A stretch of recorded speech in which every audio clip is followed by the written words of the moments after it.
a la coordinación de la madrileña y, por supuesto, a todos los compañeros y amigos que enseguida dijeron que sí para ser profes de este curso. Y el siguiente es el doctor Díaz de Terán, que trabaja en el Hospital de la Paz y que nos va a hablar de la migraña desde el punto de vista del diagnóstico y del abordaje no farmacológico. Adelante, Javi. ¿Qué tal? Pues bueno, buenas tardes a todos. Muchas gracias a Nuria por la invitación. Lo primero, muchas gracias a los patrocinadores del curso. Muchas gracias a la madrileña de neurología y por supuesto muchas gracias a todos los residentes que nos estén escuchando. Especialmente a los R4 si hay alguno, que no creo, ¿no? Porque ya están muy quemados a estas alturas del año. Ya nos queda nada, pero bueno, lo que viene siempre es mejor, siempre es mejor. Estáis viendo bien la pantalla todos, ¿no? Entiendo, pero el que no he hecho prueba antes, Nuria, sí, ¿no?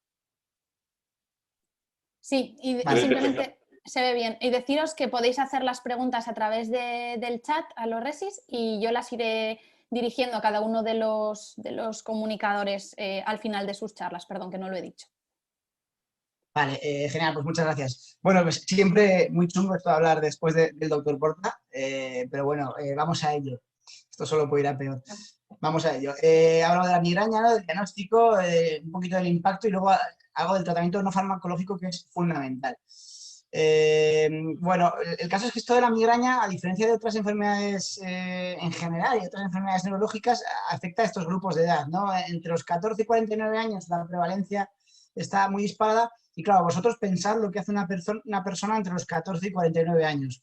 Bueno, pues es el desarrollo profesional, el desarrollo académico, es la época en la que uno empieza con sus parejas, a formar familias. Digamos que esto no está afectando a edades extremas o a edades en las que ya uno ya tiene más o menos un poco labrado su porvenir, sino que tiene un impacto directo sobre una de las etapas más importantes de cualquier persona. Y esto pues es mucho más que un dolor de cabeza, ¿no? El doctor Porta también ha enumerado antes algunos síntomas que tenemos que ir un poquito más allá del dolor. Este es el diario de una paciente, ¿no? Que habla de dolor al movimiento, ¿no? Ese traqueteo, esos latidos metidos, que esto además le genera ansiedad, que esto tiene además una repercusión a nivel anímico, ¿no? Y esto, el ánimo bajo es parte, ¿no? Es un síntoma más de la migraña, no es secundario a la migraña únicamente. Tiene que controlar lo que hace en cada momento, es como está muy pendiente de que en cualquier momento puede dar, cuando tiene que hacer cualquier cosa que sale de su rutina, esta paciente está afectada, le afectan las luces, le afectan los olores fuertes, ¿no? La osmofobia, también la menstruación, y ahí hay una lista infinita de cosas más. Entonces, nos tenemos que fijar no en el dolor, no en la pata del elefante, sino en el elefante completamente, ¿no? Sabemos que hay que hacer una entrevista semiestructurada según la IHS, atendiendo un poco lo que comenta antes Jesús, ¿no? La duración, las características del dolor, la localización, su carácter, intensidad, qué agrava este dolor y los síntomas acompañantes, junto con una buena exploración clínica en la que, por supuesto, como nos ha comentado antes, hay que palpar, hay que tocar las cabezas, los músculos, ¿no? La espalda. ¿Por qué? Porque si no tocamos, si no hacemos unas buenas anamnesis, pues bueno, no podemos hacer los diagnósticos correctos, ¿no? Y entonces, si uno no hace los diagnósticos correctos, pues normalmente no suele poner el diagnóstico, no suele poner el tratamiento de manera adecuada. Sabéis que este es un estudio ya... ¿Es el tema de Javier? ¿Hola? Bueno, sabéis que este es un estudio que no es nada antiguo, ¿no? Pero ya se ha convertido en un clásico, esta paciente, ¿no? Que se mete 30 días en una resonancia magnética funcional, se van recogiendo todos sus síntomas y que nos ha ayudado muchísimo, como otros estudios de neuroimagen funcional, a entender las distintas fases que ocurren en un ataque de migraña, con esa fase premonitoria prodrómica, el aura, la cefalea, el pósdromos, y saber que esto es un continuo, ¿no? No uno empieza una fase, termina otra, sino que esto va aumentando, ¿no? Desde esos antojos, ¿no? Hipotalámicos que han llevado durante muchos años a decir que el chocolate podía producir dolor de cabeza. Sabemos que no, sabemos que es parte de los síntomas que avisan que va a tener uno un dolor de cabeza, igual que el aumento de la percepción, ya la fase de dolor y luego ya la fase de resaca, ¿no? La fase postdrómica. Vamos por partes, los síntomas premonitorios, pues la mayoría de los pacientes los experimentan antes del dolor de cabeza y a pesar de ser conocidos desde hace mucho, ¿no? Hay estudios de 1970, de 1984 que ya nos hablan de que antes de que el paciente presente dolor de cabeza tiene irritación, depresión, estos antojos, tiene mucha sed, ese bostezo, ¿no? que también es como un síntoma muy característico y que le ayuda mucho a los pacientes, decirle a consulta, ¿y te has dado cuenta si hay bostezos antes así de manera inusitada y empiezas a tener luego el dolor o en las siguientes horas? Porque no es simplemente antes, ¿no? Puede llegar a aparecer incluso 72 horas antes, con rigidez cervical, con astenia, con irritabilidad, con la habilidad emocional, y esto, pues bueno, tiene muchísimo interés de cara a la capacidad predictiva de la crisis, ¿no? De esto sabe muchísimo la doctora Gago, y los estudios de neuroimagen funcional pues nos hablan, ¿no? de entre muchas áreas, ¿no? El hipotálamo como una de las áreas principales en esta fase premonitoria.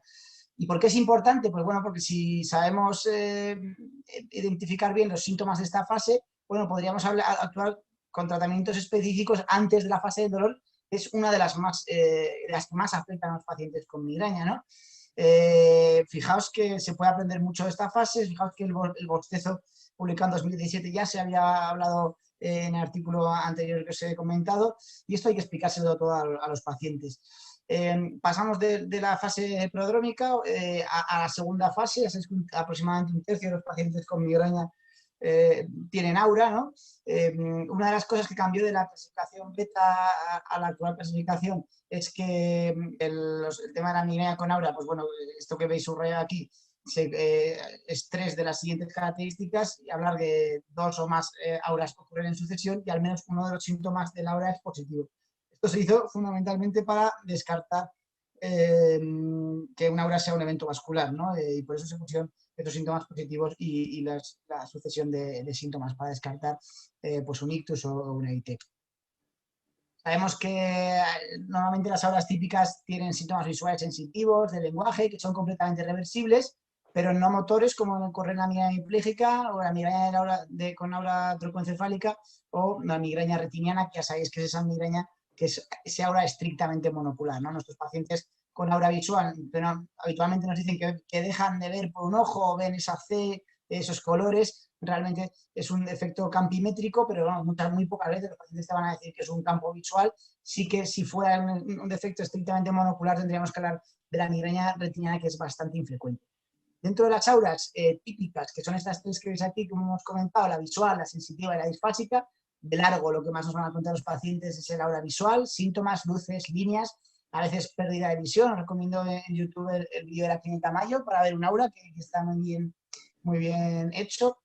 El aura sensitiva, que también es la segunda en frecuencia, normalmente son síntomas, hormigueos, parestesias, adormecimiento, acortamiento, que suele progresar, ¿no? Por la mano, por la cara. Es muy habitual la afectación lateral de la lengua, ¿no? Y que nos ayuda a descartar otro tipo de fenómenos. Preguntarles siempre a los pacientes si en el lateral de la lengua han encontrado la lengua un poco más atontadilla por el aura sensitiva. Y luego, menos frecuente, el aura disfásica, y desde luego siempre suele ir acompañada de otras auras, ¿no? La aura visual, la aura sensitiva, por la pura progresión desde región posterior a regiones anteriores. Sabemos que este artículo es muy interesante, 54 pacientes, 162 auras, y fijaos en el recuadro de la izquierda, pues vemos como muchos de los pacientes, bueno, algunos de los pacientes coexiste la presencia de una aura visual sensitiva e incluso una aura visual sensitiva o disfásica. También un detalle interesante es que la duración, normalmente siempre tenemos que durar entre 5 y 60 minutos, pues fijaos, muchas de las auras hasta un 20%, sobre todo auras sensitivas en este estudio, con 54 pacientes duraban más de una hora.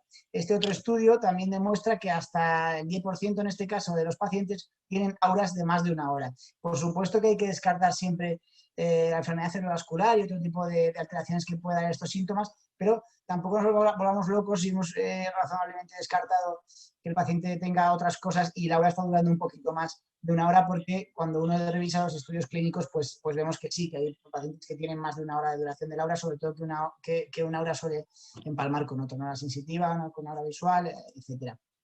Entonces, esto, como hemos comentado, es un proceso dinámico, se activan distintas partes en el cerebro. Entonces no es que empiece el aura y luego el dolor y luego termina el dolor y fase. No, esto es un proceso dinámico. Fijaos, en este estudio también muy interesante, de 165 pacientes que registran 405 ataques, pues lo que vemos es que hay un solapamiento de fases. Fijaos, en este primer gráfico, en los primeros 15 minutos, más de la mitad de los pacientes, el 54% de los pacientes, ya tenían dolor. Y fijaos que globalmente, cuando tenemos en cuenta todas las fases, durante la hora el 73% de los pacientes pues, ya tienen cefalea. Cuando nos vamos directamente a lo que es el dolor, recordad el pródromos, el aura, y vamos a la fase de dolor, pues bueno, tenemos que huir un poco, ¿no? de esto de que el dolor es hemicraneal, alternante, pulsátil, tenemos que abrir un poco más la mente como neurólogos. Sabemos que muchas veces la cefalea de la migraña es bilateral, hasta un 30-40% es bilateral, porque a veces se inicia en el hemicráneo, pasa al otro. Sobre todo esto ocurre mucho en niños, ¿no? Es muy raro ver en niños cefaleas hemicraneales pulsátiles, suelen ser más presiones biparietales. Y esto ya se sabía. Fijaos este artículo de 1966, que ya habla de 500 pacientes, o este otro de 1978, donde nos habla que la migraña no solo es hemicraneal alternante pulsátil. ¿Por qué? Porque más del 50% de los pacientes con dolor no tienen un dolor pulsátil, porque la calidad del dolor cambia durante las crisis. A veces es solo pulsátil en el punto de máximo dolor, pero, o con el valsalva o con el movimiento de traqueteo, pero muchas veces el dolor es ahí constante. Y sobre todo lo que marca no es tanto la calidad, sino la intensidad. Un asunto interesante es que ante una cefalea estrictamente unilateral, por supuesto, siempre descartar la presencia de una cefalea secundaria, por supuesto, siempre descartar la presencia de una cefalea trigémino autonómica, pero fijaos, en este estudio de 307 pacientes, pues hasta el 15% de las migrañas tenían una cefalea estrictamente unilateral. Por eso no podemos descartar que un paciente tenga una migraña por el hecho de que sea estrictamente unilateral. Cuando vemos esto mismo en 1283 pacientes con migraña durante el ataque, pues vemos que hasta un tercio de los pacientes tienen dolor en ambas partes, ¿no? Y además este dolor no solo es pulsátil, sino que hasta el 40% de los pacientes es opresivo. Quizá lo más interesante y lo más importante de cara a ver si un paciente tiene migraña es si el dolor interfiere en su actividad, si es discapacitante, ¿no? Si el dolor interfiere o impide y se agrava con las actividades habituales. Esto lo reportan el 90% de los pacientes, empeora con la actividad, impide la realización de esto, y este es un síntoma muy importante, muy específico y sensible para el diagnóstico de migraña. Si un paciente ha tenido que dejar su trabajo, ir a urgencias, a consultar a un médico, pues hombre, muy probablemente no sea una cefalea tipo tensión, ¿no? Y hay que pensar un poquito más, aunque no sea hemicraneal alternante pulsátil con náuseas, vómitos, fotofobia o sonofobia. Entonces, si es discapacitante, lo más frecuente es que sea una migraña. Bueno, un pequeño homenaje a los doctores Pareja y Cuadrado, ¿no? Los grandes maestros, y esta corpalgia migrañosa que no se nos puede olvidar, ¿no? Saber que estos pacientes con migraña, pues sobre todo cuando desarrollan estos fenómenos de sensibilización central, marcado por la hiperalgesia y por la alodinia cutánea, pues pueden llegar a tener dolor en territorios extratrigeminales, en territorios extracefálicos, y están en relación con la migraña, ¿no? Por eso tenemos que aumentar un poco nuestra percepción. Luego ya pues también hay quien habla de la migraña torácica, migraña facial. Digamos que con la migraña, al ser un síndrome de sensibilización central, pues el dolor está en el cerebro, ¿no? No está en la cabeza, y por eso puede doler mucho más que simplemente el territorio craneofacial.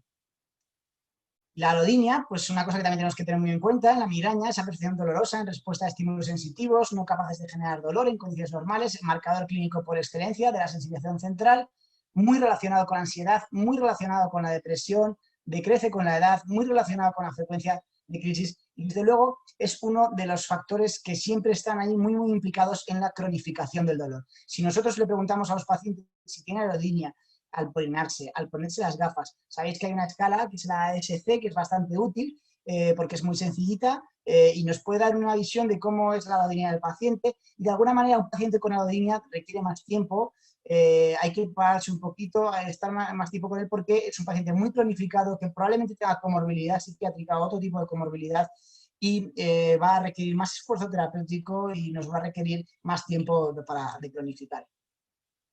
Una cosa muy habitual, ¿no? Es el tema este de yo no tengo migraña, tengo sinusitis, ¿no?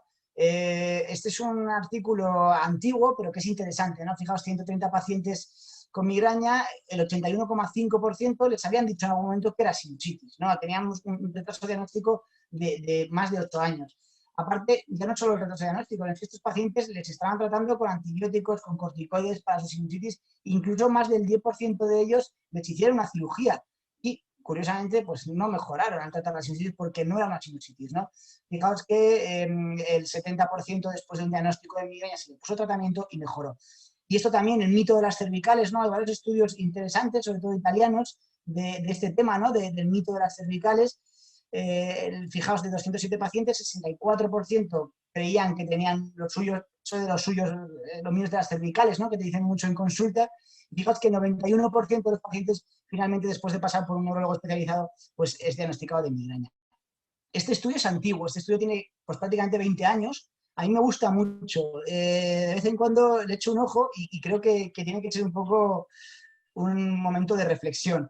Este estudio, fijaos, ve pacientes con migraña, con cefalea tensional, y un poco lo que se deduce de este estudio es que si un dolor de cabeza es discapacitante, si un dolor de cabeza joroba, es una migraña. Y si no, pues probablemente no sea una migraña, o sea, no sea una cefalea tipo tensión, que es un poco aquí de la cuestión. Por supuesto, puede ser otro tipo de dolores de cabeza, cefalea en racimo, etcétera. Pero este fallo típico, ¿no? De como ha comentado antes Jesús, la cefalea tensional es rara, ¿no? Uno puede tener cefalea tensional episódica, yo que afortunadamente no tengo migraña, pues de vez en cuando igual me puede doler la cabeza, después de una guardia o algo, pero realmente no es infrecuente la cefalea tensional, y cuando un paciente consulta es porque le genera discapacidad y probablemente sea una migraña. Pasamos ya a la fase final, la fase de resacón, ¿no? La fase postdrómica, la fase de destrucción del cuerpo escombro. Está menos valorada que la prodrómica. Podemos decir que es una continuación de la fase prodrómica porque realmente se parece un poquito, hay fatiga, hay labilidad emocional, duele todo el cuerpo, ¿no? Duele todo el cuerpo es esta fase que los pacientes dicen a veces, no me tomo el triptán porque me deja fatal, me deja el cuerpo fatal. Y al respecto de esto, pues hombre, aunque sí que está esto, ¿no? de la resaca de los triptanes, pues fijaos, en estos estudios, en negro los pacientes respondedores, en blanco los pacientes no respondedores, y cuando nos fijamos en la somnolencia y la astenia, fijaos que en el grupo de placebo el porcentaje de pacientes que tienen astenia y somnolencia es muy similar a los pacientes respondedores que han tomado triptanes. O sea, de alguna manera ese cuerpo escombro está marcando el final de la crisis y es parte de ese cerebro cansado que se ha activado en distintas áreas y que deja el cuerpo escombro y que deja esos síntomas que nos están contando los pacientes. Con el triptán llegamos antes a este punto y por eso los pacientes a veces identifican que es el triptán el que le está generando estos síntomas. Bueno, esto de la osmofobia, ¿no? Hay muchos estudios, es una pena, ¿no? Porque es un síntoma realmente muy específico, no está en la clasificación internacional de cefaleas, pero siempre tenemos que tener en cuenta que la osmofobia pues es un síntoma que nos tiene que orientar claramente al diagnóstico de la migraña. Pero bueno, vosotros sois jóvenes y llegaréis a una época dentro de poco donde lo clínico, que es ahora mismo la clave, es importante, pero esto probablemente cambie con el desarrollo de los biomarcadores, porque un biomarcador es esta sustancia utilizada como indicador de un estado biológico y que tiene que tener las características que veis aquí. ¿Y por qué es importante un biomarcador en migraña?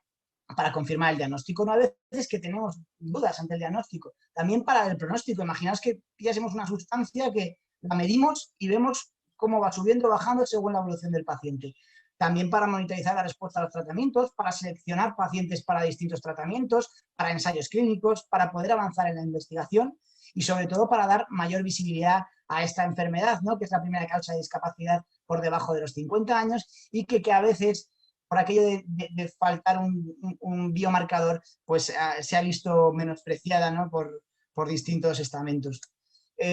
Biomarcadores muy rápidamente para el diagnóstico a día de hoy, evidentemente no lo hacemos, pero es una época en la que probablemente lleguemos a esto, ¿no? Hay neuropéptidos, hay neuroimagen, hay marcadores genéticos, paso muy por encima, sabéis el CGRP por excelencia, ¿no? La anilina, colecistocinina, sustancia P, VIP, PACAP, bueno, distintos biomarcadores, ¿no? Que son interesantes que sepamos, la S100B, que igual en el futuro nos ayudan en el diagnóstico de la migraña. Por supuesto, las secuencias de resonancia magnética, funcional, el tensor de difusión, el postprocesado de resonancia magnética para ver volumen, grosor, superficie, las distintas alteraciones que se dan en la migraña. Sabéis que hay estudios que demuestran que viendo una resonancia magnética se puede determinar si el paciente es episódico o crónico. O sea, probablemente la neuroimagen nos tenga mucho que aportar en el mundo de las cefaleas, ya lo está haciendo para entender la fisiopatología mucho mejor y vivamos esa época también nosotros. Y por supuesto, la genética de la migraña, cada vez hay más cosas, cada vez hay más investigación. Sabéis que hay muchos genes implicados en el tema vascular, pero también en otro tipo de enfermedades.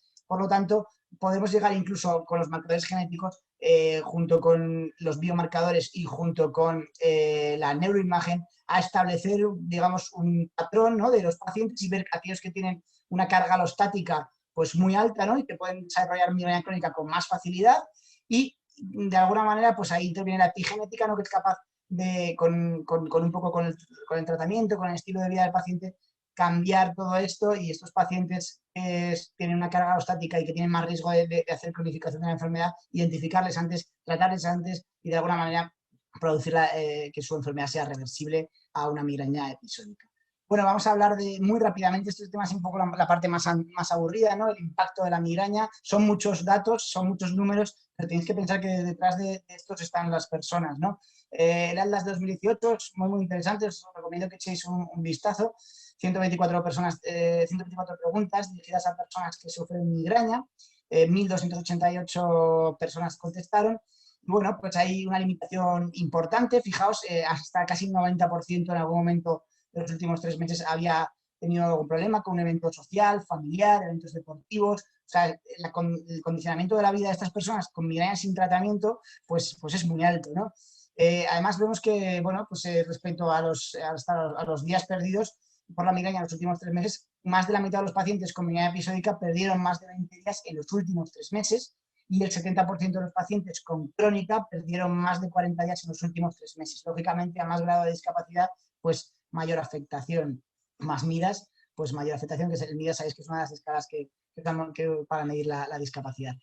Respecto a la repercusión de la migraña en la pareja o en la familia, fijaos, ¿no?, más del 60% tiene limitación para poder hacer ruido en casa, para hacer planes, se estropean sus vacaciones, ¿no? El estudio Han demostró que 14,6 días de baja laboral era lo que tenía un paciente con migraña crónica al año. En el caso de la migraña episódica, 2,6 días de baja laboral. Esto también se ha demostrado en otros estudios, como el proyecto 100. Y cuando vamos a estos estudios del año 2006, 2008, vemos que hasta el 15% de la población ha visto reducida su capacidad de trabajo o ha faltado de trabajo en el último año a causa de la cefalea, pero también no solo el absentismo, sino el presentismo, ¿no? Fijaos que trabajar con migraña, incluso fuera de la etapa de dolor, pues ya provoca ese presentismo, ¿no? Es el estar pero no estar, ¿no? O trabajar con una disminución de 35% en la productividad. Por lo tanto, así, a título global, podemos decir que las personas con migraña faltan al trabajo de 2 a 6 días al año de media, y tener en cuenta que la prevalencia de la enfermedad es altísima. Además, estos pacientes no solo tienen afectación en calidad de vida en días, sino que además tienen más comorbilidad. Estos pacientes tienen más dolor crónico, más ATM, más intestino irritable, más ansiedad, más depresión. Hay muchos estudios que demuestran que los pacientes con migraña tienen más probabilidades de desarrollar otro tipo de enfermedades. Fijaos, en el ALDAS la prevalencia de depresión es del 30% en la episódica y del 60% de ansiedad. Y fijaos que en la migraña crónica es demoledor, porque más de la mitad de los pacientes tienen depresión y más del 70% ansiedad. Este estudio también es muy interesante, yo os recomiendo que echéis un vistazo, 12.310 pacientes, con una lista de 62 patologías diagnosticadas por un médico, y se va viendo, ¿no?, de esos 12.810 pacientes, cuántos tienen distintas enfermedades a la parte de la migraña, ¿no?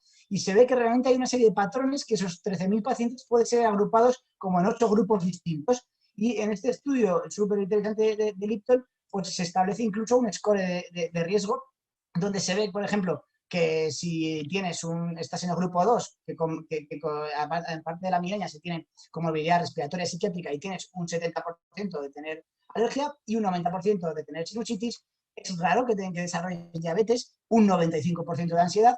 De alguna manera, fijaos, es alucinante, porque con estos scores podemos ver el riesgo de comorbilidad y aplicar el tratamiento necesario, porque también la comorbilidad está afectando mucho a la migraña. Bueno, muy rápido, este es el Global Brain Disease, es ese estudio, ¿no?, que se publica todos los años, viendo todas las enfermedades. Luego hay subgrupos de neurología y de otras especialidades, y cuando nos fijamos en el grupo este de 14 y 49 años, la migraña es la causa número 1 de años de vida vividos con discapacidad. Y nos vamos al tema del dinero, y fijaos, migraña crónica 13.000 euros al año, migraña episódica 5.000 euros al año. O sea, ya es un problema socioeconómico muy importante, y la mayoría, por supuesto, por pérdida de productividad laboral. Ya terminando el tratamiento no farmacológico, luego los siguientes ponentes van a hablaros del tratamiento farmacológico. Pues bueno, algunos pacientes te dicen, no, esto tengo que vivir como un monje, porque si al final me pides horarios regulares, rutina, es un cerebro migrañoso muy sensible a todo lo que ocurre alrededor y que se adapta mal al cambio, ¿no?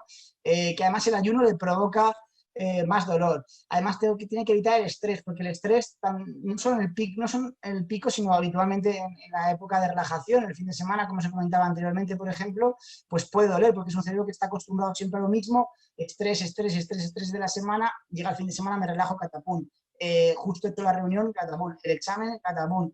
El ejercicio aeróbico es súper importante, la fisioterapia, sobre todo fisioterapia cervical básica, la hidratación y la relajación son mensajes que tenemos que transmitir a nuestros pacientes, porque además esto tiene una evidencia científica importante. Entonces, respecto al ayuno en la migraña, ¿es tan malo dejar de comer? Pues sí, es muy malo si tienes migraña dejar de comer, ¿no? El ayuno intermitente está muy bien para muchas cosas, pero la migraña no. La verdad que no recuerdo a quién le cogí esta diapositiva, pero fijaos, si un paciente se salta una comida, estas neuronas con orexina lo que van a producir es una activación, una excitación talámica y vamos a tener mucha más posibilidad de tener una crisis de migraña, mientras que cuando uno come, cuando la glucosa aumenta, lo que se va a activar son esas hormonas, esas neuronas con melanina, que son GABAérgicas, que son inhibitorias, que van a inhibir el tálamo y que van a hacer mucho más difícil que el paciente tenga migraña. Además, el ayuno de más de 4 horas ya produce, ¿no?, migraña según varios estudios, o sea que hay que comer cada muy poquito tiempo, al igual que el sobrepeso es malo, pues el ayuno también es muy malo.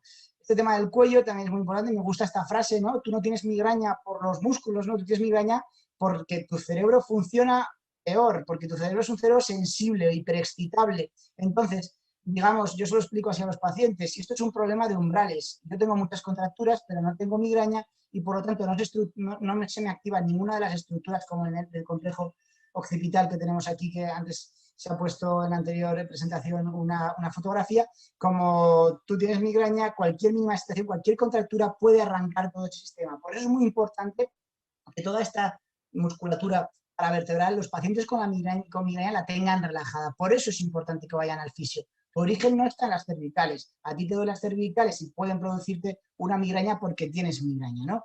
Por eso, muy importante la fisioterapia cervical.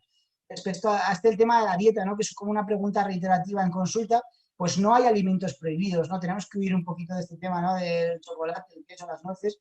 Yo creo que ya afortunadamente hemos pasado esta época. Ya bastante sufren los pacientes con migraña como para encima ponerles una dieta de alimentos prohibidos.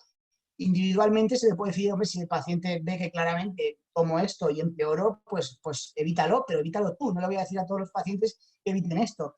Bueno, esta revisión es bastante interesante, una revisión reciente de GDEI, habla que, bueno, sí, que las dietas con poca grasa, pues en general pueden reducir la frecuencia de episodios, pero pasa lo mismo que en estos estudios, ¿no? Lo pasa un poquito con el ejercicio aeróbico, lo mismo, y es que es muy difícil comparar estos estudios porque son muy distintos metodológicamente, las intervenciones, casi todos ellos son transversales, hay incluso mucho sesgo de memoria. Entonces, a día de hoy no tenemos que prohibir alimentos, sino, bueno, decirle a los pacientes que el ayuno es malo y que si en concreto esto les produce dolor, pues que lo eviten.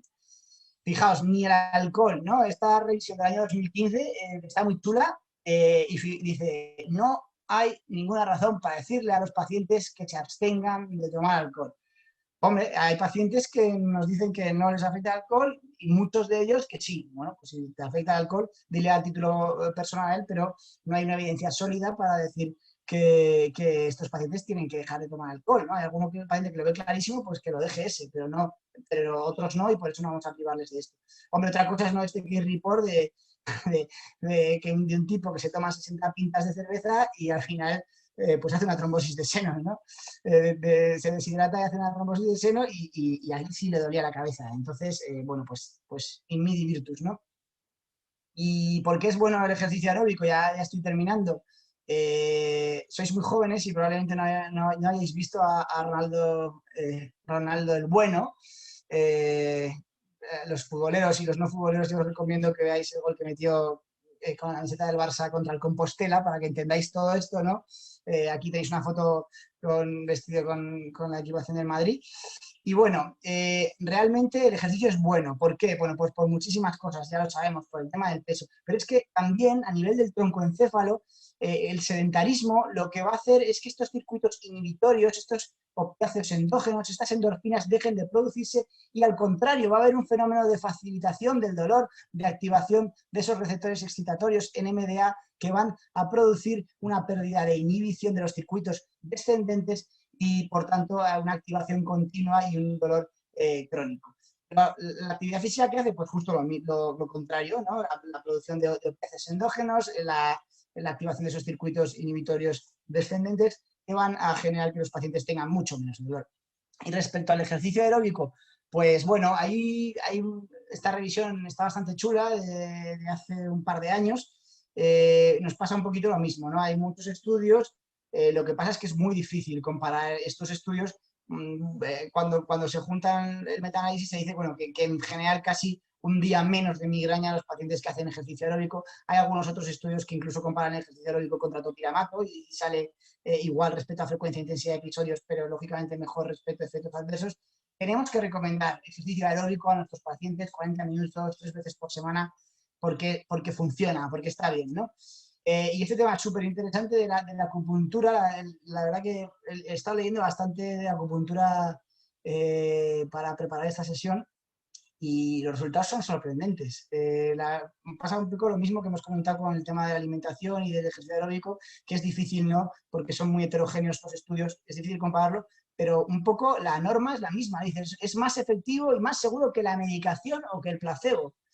Esta otra revisión de GDI dice, al menos es tan efectiva como las drogas, o sea, los fármacos preventivos. Seguro, es costo efectivo, dura.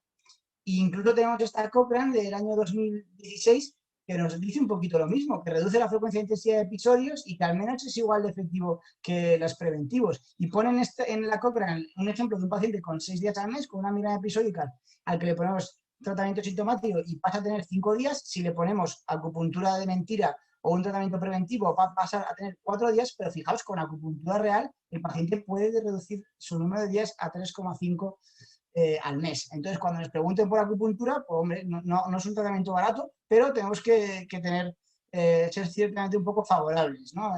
Como siempre, falta más evidencia, tendremos que hacer más estudios, pero bueno, vamos a ver, ¿no? A largo plazo sobre todo, si esto se mantiene, porque a corto plazo sí, pero es un poco lo que faltaría.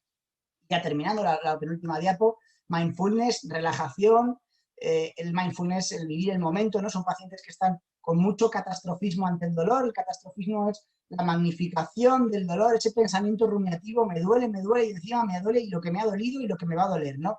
Ese falta de esperanza en el futuro, ¿no? La magnificación, la rumiación, la falta de esperanza en el futuro. El pensamiento catastrofista hay que romperlo porque es una de las cosas que más cronifica. Y en este sentido, el mindfulness, el vivir el momento, como estoy ahora, nos ayuda mucho a entender la experiencia del dolor y a evitar esas conductas maladaptativas al dolor, ¿no? Y ya para terminar, esta es la última, el yoga funciona. Este artículo está muy chulo, publicado en Neurology, yo creo que fue el año pasado. Fijaos, son 160 pacientes randomizados a yoga más preventivos y sintomáticos o solo tratamiento médico, ¿no? Preventivo y sintomático. Fijaos en azul el yoga, tanto el número de días al mes, como la intensidad del dolor, como el consumo de medicación, como el impacto, es que reduce todo el yoga. Y es que además, es verdad, o sea, yo se lo recomiendo mucho a los pacientes, hay mucha evidencia de yoga en migraña y funciona, ¿no? Quizá ahora lo pueden hacer online, no hace falta que vayan a un gimnasio por la situación como está, pero esto funciona, ¿no? Y la relajación funciona y hay que mandarse a los pacientes porque como terapia add-on, pues es muy interesante. Bueno, ya termino. Simplemente decir que la migraña tiene un diagnóstico esencialmente clínico, por supuesto que no es un simple dolor de cabeza, es una disfunción cerebral global, por lo tanto hay que hacer un análisis que englobe todas estas fases que hemos hablado antes de la migraña. Los diagnósticos han de ser precisos, han de ser importantes para hacer el seguimiento a la respuesta a los distintos tratamientos. En este sentido, los biomarcadores probablemente nos vayan a aportar mucho, aunque ahora mismo con pocas herramientas nosotros podemos diagnosticar y tratar a todos nuestros pacientes. Y respecto a las terapias no farmacológicas, bueno, la importancia del estilo de vida en el paciente con migraña, en ese paciente con ese cerebro sensible, hipersensible, con falta de habituación, pues es muy importante, ¿no? Digamos que es casi el 60-70% del tratamiento del paciente con migraña, ¿no? Su estilo de vida, y por tanto las terapias no farmacológicas, como he ido comentando, pues son muy importantes. Y nada, termino, muchas gracias, mandaros un saludo, un abrazo muy fuerte a todos los residentes, a los R1, bienvenidos, habéis escogido la especialidad más bonita, enhorabuena. Y a los R4, pues ya veréis que lo mejor está por venir y que ya veréis que es muy chulo lo que os viene por delante y todo sale y todos tendréis trabajo y seréis felices, seguro. Venga, un abrazo muy fuerte.